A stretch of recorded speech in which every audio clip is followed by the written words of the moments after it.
Doctor Bhimrao Ramji Ambedkar, जिन्हें बाबा साहब अंबेडकर के रूप में भी जाना जाता है, वह एक न्याय विधिक, सामाजिक और राजनीतिक सुधारक थे।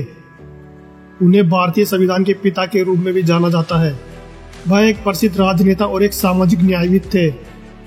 अछूतता और जाति प्रतिबंध जैसी सामाजिक बुराइयों को खत्म करने के लिए उनके प्रयास उल्लेखनीय है। अपने पूरे जीवन के दौरान वे दलितों और अन्य सामाजिक पिछड़े वर्गों के अधिकारों के लिए लड़े। अंबेडकर को जवाहरलाल नेहरू के मंत्रिमंडल में भारत के पहले कानून मंत्री के रूप में नियुक्त किया गया था। 1990 में उन्हें मरणोपरांत भारत रत्न, भारत के सर्वोच्च नागरिक सम्मान से सम्मानित किया गया था। तो आइए जानते हैं इनके बारे में विस्तार से।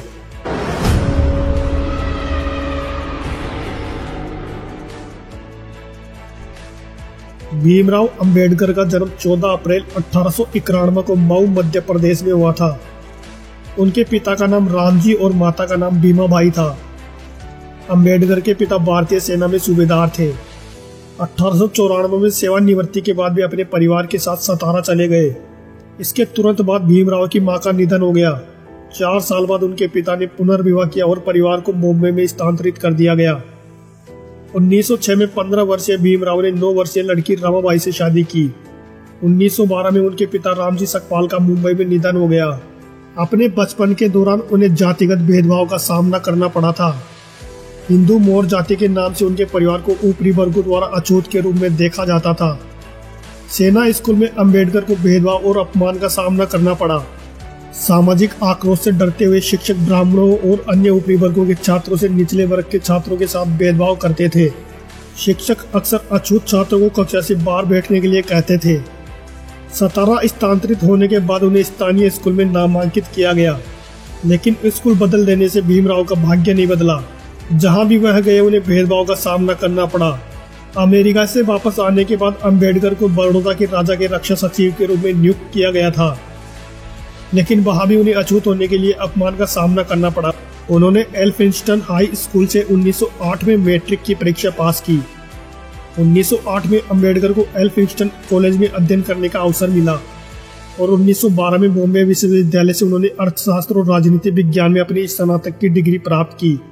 सफलतापूर्वक सभी परीक्षाओं को उत्तीर्ण करने के अलावा अंबेडकर ने बड़ौदा के गायकवाड़ शासक सयाजी राव से 1 महीने में 25 रुपए की छात्रवृत्ति प्राप्त की। अंबेडकर ने अमेरिका में उच्च शिक्षा के लिए उस धन का उपयोग करने का निर्णय लिया। उन्होंने अर्थशास्त्र का अध्ययन करने के लिए न्यूयॉर्क शहर में कोलंबिया विश्वविद्यालय को नामांकित किया। उन्होंने जून 1915 में इंडियन कॉमर्स से मास्टर की डिग्री वहां से हासिल की। 1916 में उन्हें लंदन स्कूल ऑफ इकोनॉमिक्स में नामांकित किया गया और उन्होंने डॉक्टर थीसिस रुपये की समस्या, इसका मूल और इसके समाधान पर काम करना शुरू कर दिया। बॉम्बे के पूर्व गवर्नर लॉर्ड सिडेनहम की मदद से बॉम्बे में Sydenham college of commerce and economics में अंबेडकर राजनीति के अर्थशास्त्र के प्रोफेसर बने। अपने आगे के अध्ययन को जारी रखने के लिए वह अपने खर्च पर 1920 में इंग्लैंड गए। वहां उन्हें लंदन विश्वविद्यालय द्वारा DSc प्राप्त हुआ। अंबेडकर ने बॉन, जर्मनी विश्वविद्यालय में अर्थशास्त्र का अध्ययन करने के लिए कुछ महीने बिताए। उन्होंने 1927 में इकोनॉमिक्स में PhD की डिग्री प्राप्त की। 8 जून 1927 को उन्हें कोलंबिया विश्वविद्यालय द्वारा डॉक्टरेट से सम्मानित किया गया था। भारत लौटने के बाद भीमराव अंबेडकर ने जाति के भेदभाव के खिलाफ लड़ने का फैसला किया, जिसकी वजह से उन्हें अपने पूरे जीवन में पीड़ा का सामना करना पड़ा। 1919 में भारत सरकार अधिनियम की तैयारी के लिए दक्षिण बोरो समिति से पहले अपनी गवाही में अंबेडकर ने कहा कि अछूतों और अन्य हाशिए समुदायों के लिए अलग निर्वाचन प्रणाली होनी चाहिए। उन्होंने दलितों और अन्य धार्मिक बहिष्कारों के लिए आरक्षण का विचार किया। अंबेडकर ने लोगों तक पहुंचने और सामाजिक बुराइयों की खामियों को समझने के तरीकों को खोजना शुरू कर दिया। उन्होंने 1920 में कलकापुर के महाराज शाहजी द्वितीय की सहायता से मूक नायक नामक समाचार पत्र का शुभारंभ किया। इस घटना ने देश के सामाजिक राजनीतिक क्षेत्र में भी भारी हंगामा पैदा कर दिया। अंबेडकर ने ग्रे के इनमें बार कोर्स पास करने के बाद अपना कानूनी कार्य शुरू किया। उन्होंने जाति के भेदभाव के मामलों की वकालत करने वाले विवादित कौशलों को लागू किया। भारत को बर्बाद करने के लिए ब्राह्मणों पर आरोप लगाते हुए कई गैर ब्राह्मण नेताओं की रक्षा में उनकी शानदार विजय ने अपनी भविष्य की लड़ाई का आधार स्थापित किया। 1927 तक अंबेडकर ने दलित अधिकारों के लिए पूर्ण गति से आंदोलन की शुरुआत की। उन्होंने सार्वजनिक पेयजल स्रोतों को सभी के लिए खुला और सभी जातियों के लिए सभी मंदिरों में प्रवेश की मांग की। उन्होंने नासिक में कालाराम मंदिर में घुसने के लिए भेदभाव की वकालत करने के लिए हिंदुत्ववादियों की निंदा की और प्रतीकात्मक प्रदर्शन किए।